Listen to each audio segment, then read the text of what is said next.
Elle? Elle, where are you? I'm hiding in an alley next to the restaurant. After I blurted out my feelings, I ran out on him. And deep down, I guess I knew he'd follow me. But I'm not in the mood to talk. Not anymore. Not after I just made an absolute fool of myself. I press myself against the wall, and I see Steve race by, still calling my name. I don't know why. The two of us have nothing left to say to each other. When I'm sure he's gone, I leave the alley and walk down First Avenue in the opposite direction. My mind is racing over the events of the day. Regret, hurt, and confusion war within me. Why did I have to fall for him? How could everything have gone so wrong so fast? How could... She's my sister. I freeze at the sound of his voice. I'm so shocked to hear it, that his words barely register. I turn to face him, and my heart clenches at the sight of him standing behind me. What? Steve gives me a wry smile. I wasn't on a date. The girl I was with, that's my sister, Ashley. I let out a breath as his words sink in, and then I cover my face with my hands. Oh no. I don't know what else to say. I'm a world-class idiot, and I can't get myself to look at him. He pries my hands from my face. Talk to me. What happened back there, Elle? I shrink into myself. I don't even know where to start. He chuckles softly. How about at the beginning? It's the last thing I want to do, but after all of my antics today, I need to tell him the truth. I was in your room this morning. His eyes widen. You were? I nod, looking down. I wanted to surprise you, so I showed up wearing quite the little outfit. But I don't understand. When were you in my room? I wince. Around 8. You were in the bathroom and didn't hear me come in, and I overheard your conversation on the phone. I'm sorry. Understanding washes over his face. Ah, I see. Which part did you hear? I turn to him, so he'll see how truly remorseful I am. I pretty much heard the whole thing. You called her your favorite girl and said you were taking her somewhere beautiful. By the end of the conversation, I was so confused, and then you came out, so I hid under your bed. You what? There's laughter in his eyes, and I guess I should be grateful for that, because at least he doesn't think I'm a psycho. Well, I had to hide somewhere. I was convinced you were seeing someone else, so I freaked out, followed you here, and then I saw you with her. I shake my head, remembering how agonizing it felt to see him with another girl. I planned this whole stupid date with Tom to get back at you because I was hurt. Because I trail off, feeling too vulnerable to admit the rest. But Steve isn't having it. He reaches out and threads his fingers through mine. Elle, you can tell me anything. Why were you hurt? I look down at the ends of my hair, and then I try my best to be brave. I look Steve directly in his eyes. Because I like you. As more than a friend, or a friend with benefits.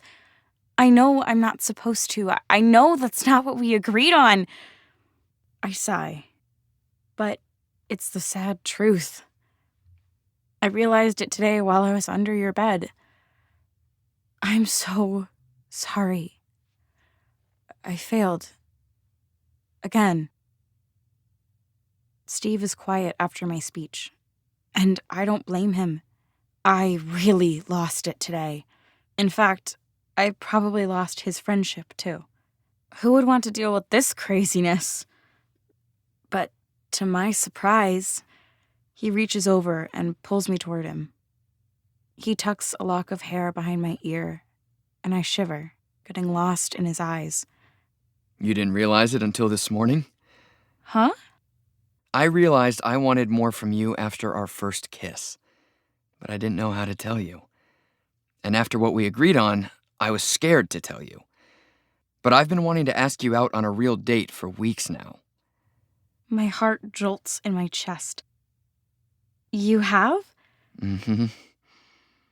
But I kept thinking to myself, I don't know the first thing about dating. I'd probably just screw everything up. He gives me a sad smile. So I called my sister and asked her for advice. She agreed to help me plan the perfect date. Today was supposed to be a test run. His eyes lock on mine.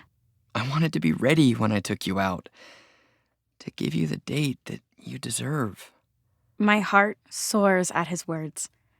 Can he really be feeling what I'm feeling? Have I finally found what I've been looking for this whole time?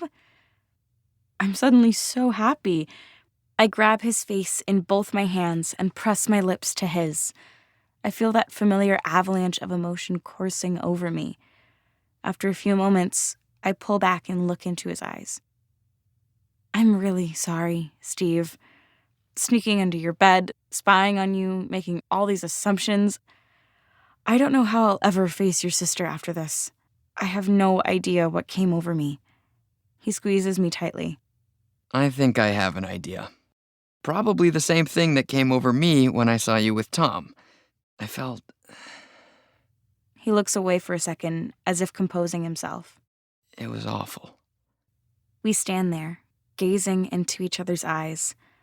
And then he reaches into his back pocket and pulls out a notebook. My name is written on the front in permanent marker. I gasp. What's this? He smiles shyly. My sister and I bought a notebook today at a souvenir shop, and I spent the afternoon filling it out. Your likes and dislikes, your schedule, so I know when not to text you. Tears fill my eyes, and he reaches up to cut my cheek. The hundreds of things I like about you. And how I'm not worthy of someone as beautiful and honest as you. It's my Elle notebook. My heart feels like it's going to pound out of my chest. I carefully take it from his hands and look inside. Then I glance up at him with glistening eyes. This is the most amazing thing anyone's ever done for me. He smiles back. You inspired me to take the leap. You showed me that there just may be someone out there for everyone. And I hope now that you'll be my someone. Pure joy explodes through my entire body. I squeeze his hands in mine. I want that too. His lips suddenly crush mine, and we kiss for a long, endless moment. When he finally pulls back, he's grinning. So, about that little outfit from before, what exactly were you wearing? I laugh. Oh, just a slinky little black dress and stilettos. Then I say we recreate what happened this morning. I promise I'll act surprised. We both laugh out loud. And as we walk down First Avenue, I realize I'm as lovesick as ever. But this time, I don't want to find a cure.